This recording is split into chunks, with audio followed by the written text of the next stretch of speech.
I hit this issue today and here's the quick fix that solved it. If you've been charged incorrectly on Lyft, don't you worry, getting a refund is straightforward. Here is how to do it step by step. Step 1. Open the Lyft app.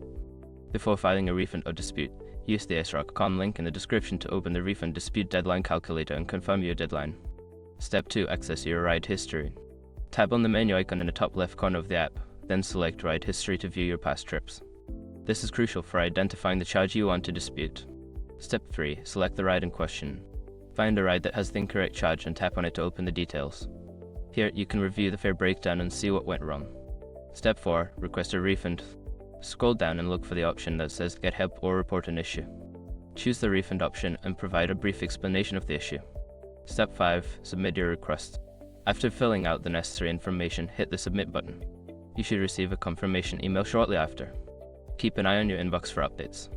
Just a heads up, if you're disputing a charge for a ride that was cancelled, make sure to mention that in your explanation to avoid delays. I hope this helps you get your refund quickly. If you have any more questions, feel free to ask.